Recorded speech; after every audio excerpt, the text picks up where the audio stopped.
Kanchakarpur is a border village a couple of hours away from Kolkata. Members of the village panchayat meet almost every day of the week, and one of their most prominent concerns is Bangladeshi infiltrators. About 6 months back, an immigrant came to India with guns in a sack of sugar. He was soon let off after he had bribed the police. The panchayat members say that local political parties and the state government help Bangladeshi migrants to get Indian citizenship documents. In return, the migrants vote for the CPIM in state and national elections. Some Bangladeshis have houses in both the countries. They get ration cards by paying bribes. Some Indians who don't have money for bribes face problems. In Panpakoria, angry villagers show us their APL or above poverty line ration cards. The villagers say they are desperately poor and need BPL or below poverty line cards, but they don't get them from the government. Bangladeshi migrants get the cards easily. Because we're not with the CPIM, we don't get it. CPIM cadres are helping the migrants settle down by giving them ration cards, BPL cards and money. Along the border districts of West Bengal, the presence of Bangladeshi immigrants is unmistakable.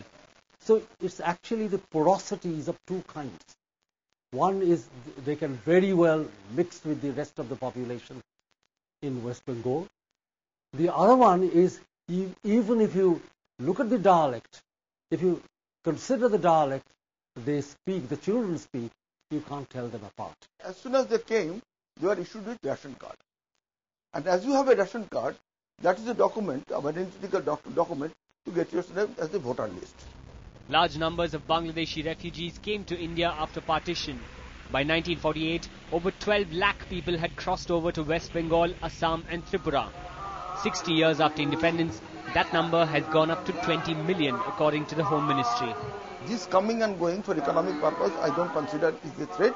This is a major threat that I perceive about Bangladesh migrant is what they used to call the Bihari population in Bangladesh who supported the Pakistani regime. They have migrated into India and their anti-Indian attitude is still there, maybe second generation, maybe third generation, and they are the threat to Indian security.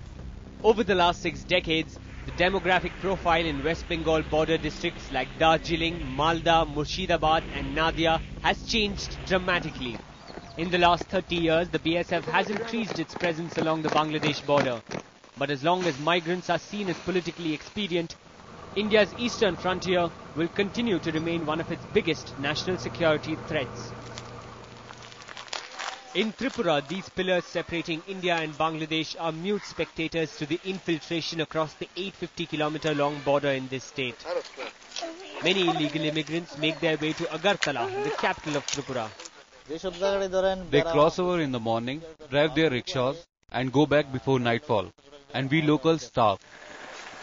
Infiltration is an almost routine affair along the unfenced portions of the border. Hundreds of Bangladeshis named in the voter list, in the electoral roll, in spite of the fact that their names do exist in Bangladesh electoral roll also. New fences are being built, but many villages are still dangerously close to the boundary, their proximity open to exploitation by terror groups. A part of my farmland lies on Bangladeshi territory. We have appealed to the government to allot lands for us to stay here so that we don't have problems with the fencing. More than 10,000 families have been displaced to make way for the border fence, and another 5,000 families face eviction. Citizens groups are fighting for rehabilitation and compensation for the affected families. The infiltration continues. Coming up, the cattle smugglers of West Bengal, and could terror use the same trail? 50 अगर पशु हैं तो 100 smuggler होंगे और उनके साथ वो कई बार हमारे ऊपर आक्रमण भी कर देते हैं.